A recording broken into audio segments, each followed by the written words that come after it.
अब मैं आगे आपको 7वां अध्याय सुनाती हूँ। 7वां अध्याय में आपको 12 अध्याय पढ़ना है, जहाँ देवी के चरित्र के पाठ का महत्व बताया गया है।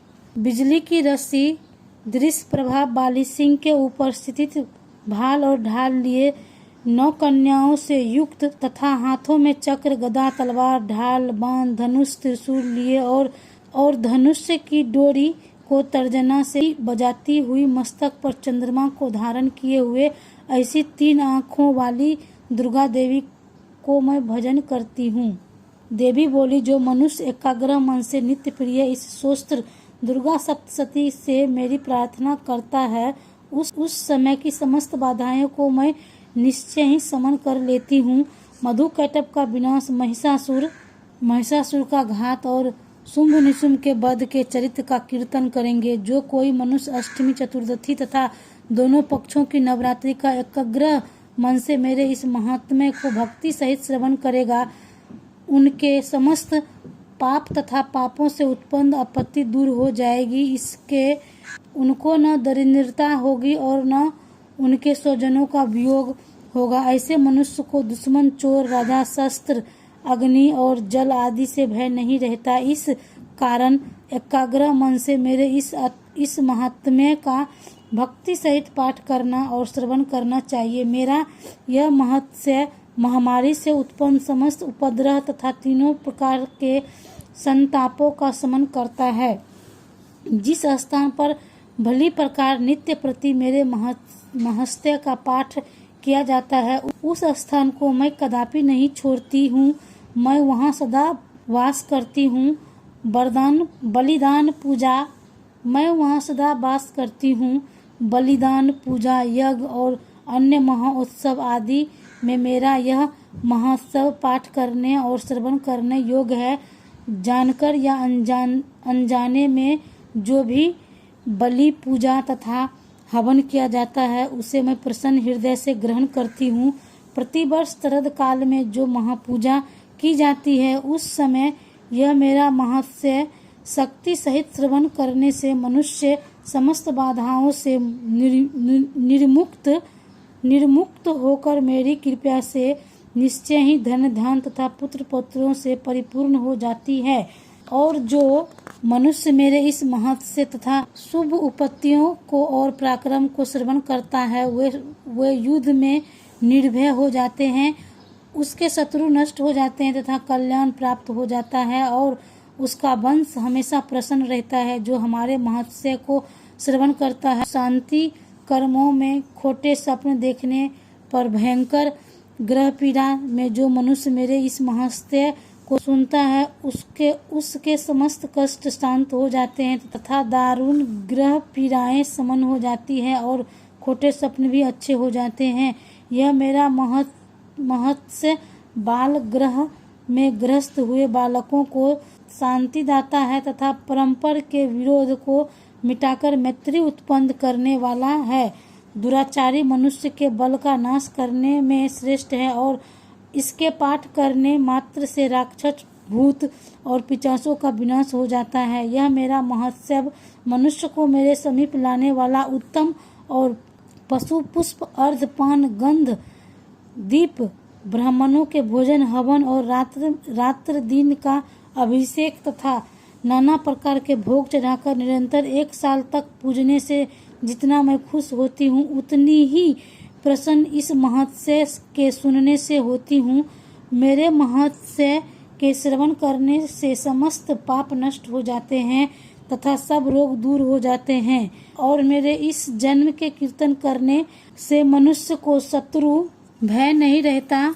आपके द्वारा जो मेरी स्तुति की गई है और जो ब्रह्म ऋषियों ने स्तुति की है, ब्रह्मा जी ने जो स्तुति की है, इन समस्त स्तुतियों के पाठ करने से श्रेष्ठ बुद्धि हो जाती है। जंगल में अथवा दबागिन में घिरे जाने पर, चोरों से घिरे जाने पर, शून्य स्थान में घिर जाने पर, वन में सिंह, बाघ तथा वनवासी हाथियों के फंदे में फंस जाने पर, कुरनिपराध के आदेश से बद फांसी के लिए गिरफ्तार किया हुआ नौका में बैठकर समुद्र जाते समय वायु के वेग से भयभीत युद्ध में दारुण शस्त्रों की वर्षा के समय यह सर्व प्रकार की आपत्ति तथा अनेक प्रकार की यंत्रणाओं से दुखी होने पर जो मनुष्य मेरे इस चरित्र का स्मरण करता है वह समस्त कष्टों से मुक्त हो जाता है और मेरे प्रभाव से सिंह आदि चोर शत्रु पृथक रहते हैं। ऋषि बोले, इस प्रकार इतनी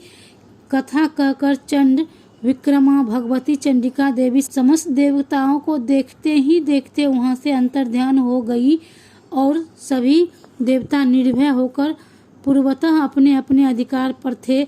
दुश्मनों के नष्ट हो जाने पर अपना अपना यज्ञ ग्रहण करने लगे। युद्ध स्थल में देवी के द्वारा असुरों तथा शुंभ के नष्ट होने से अत्यंत पराक्रमी संसार का विध्वंसक महाबली निशुंभ के मारे जाने से शेष सभी राक्षस पाताल में चले गए।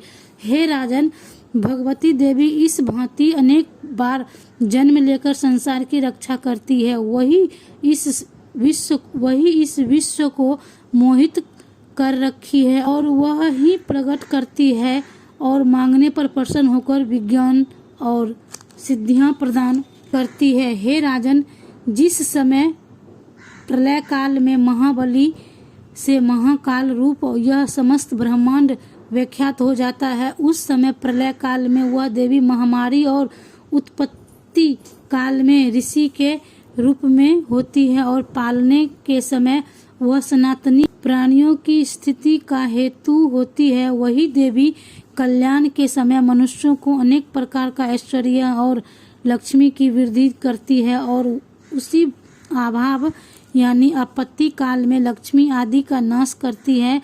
पुष्प धूप गंध आदि से पूजा करने तथा स्तुति करने पर वह देवी धन पुत्र और धर्म में शुभ मति को बढ़ाती है।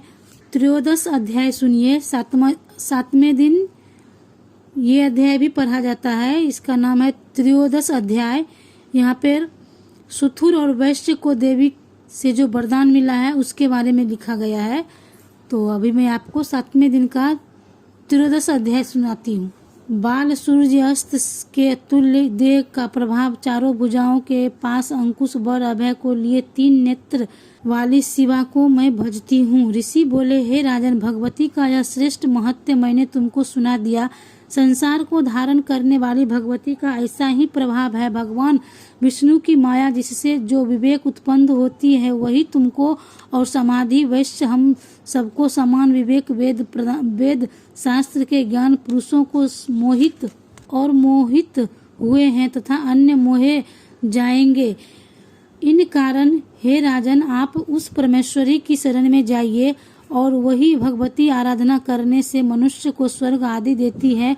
मांडकेश्वर ऋषि बोले, इस प्रकार ऋषि की बातें श्रवण कर सुथुर राजा ने अति प्रसन्न व्रतधारी महाभाग्य मेघा ऋषि को प्रणाम किया तथा ममता और राज्य आदि के हरण से दुखी होकर तत्काल ही वह राजा तप करने चला गया। और हे महामुने, वह वैश्य नदी के समीप भगवती के दर्शनार्थ चला गया और वह तपस्या करते समय देवी के सूत का जप करने लगा। और फिर राजा तथा वैश्य दोनों नदी के समीप मृत्तिका से देवी की प्रति भावना कर प्रतिदिन पुष्प धूप और हवन तर्पण से देवी की पूजा करने लगे हुए। दोनों कुछ काल तक तो नियमित आहार और फिर निराहार तथा तन्मय और समाहित मन होकर पूजा करने लगे। उन दोनों ने अपने शरीर से रक्त निकालकर बलि दी। इस प्रकार 3 वर्ष तक संयम से आराधना करने से संसार को धारण करने वाली चंडिका प्रसन्न हो प्रकट होकर कहने लगी।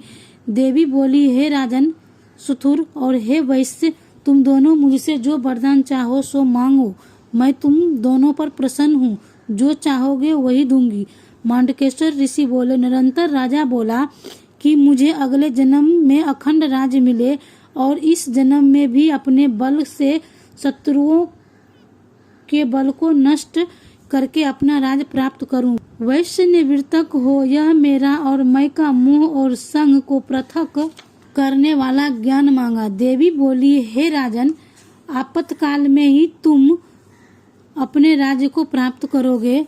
अपने शत्रुओं का नाश करके तुम अखंड राज सुख भोगोगे और मरने के बाद भगवान सूर्य से जन्म प्राप्त कर विश्व में स्वर्णमणि मनु के नाम से प्रसिद्ध हो जाओगे। वैश्य वर्यन, तुमने मुझसे वरदान मांगा है, मैं तुम्हारे लिए वही देती हूँ। तुझे मोक्ष देने वाला ज्ञान होगा।